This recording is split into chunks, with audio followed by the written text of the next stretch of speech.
In the weeks that followed anti-government protests, Iran's security forces and police detained thousands of suspected demonstrators.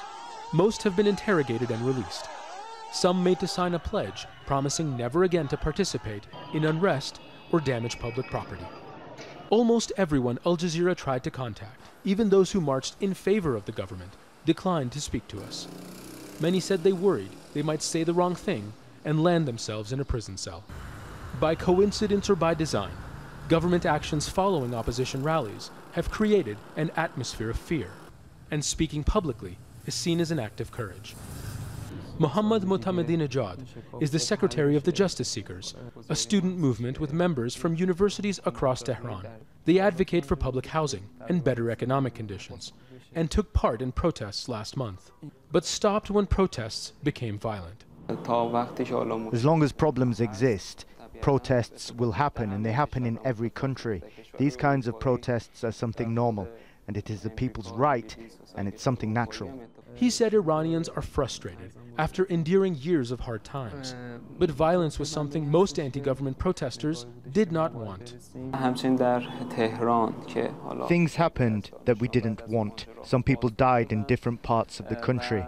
Also in Tehran, some students after these incidents were arrested, and there were news reports that someone was killed during an interrogation. What the Justice Seeker movement wants, without any judgment, is transparency on these kinds of incidents. He also said a lack of transparency about the deaths of protesters and people in police custody was making many Iranians distrust their own government, and that government leaders blaming outside forces with no evidence was unacceptable.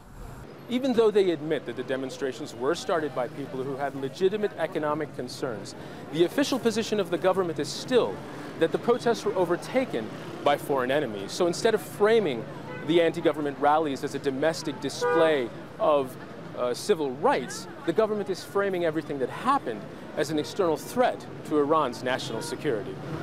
Iranian leaders say they live in a tough neighborhood, and maintaining internal stability must come first. We have some enemies that never hide their animosity. America, the CIA, and global imperialism and international Zionists have never hidden their animosity towards us. In this climate, any protest could actually compromise our security. While an organized and peaceful protest in the streets can give us insight, it shouldn't be in a way that our enemies could misuse. NOROZI added that any Iranian is welcome to seek out people like him and demand their rights, but they would have to play by the government's rules. Those who hold rallies and protests, they're our children. I've been in Parliament for 2 years. Most days we see thousands of people in front of Parliament for protests. They come to hold banners, chant slogans, sometimes they're silent. We see they've written banners, we speak to them. They agree, we legislate some laws for them. I don't think there is a country that has the kind of freedom we already have in Iran. While President Hassan Rouhani continues to publicly defend the rights of protesters, earlier this week, the Tehran Provincial Governor's Office denied a request by the City Council to designate a part of the capital specifically for peaceful protests. Critics say it's an example of government doublespeak. Zein Basravi, Al Jazeera, Tehran.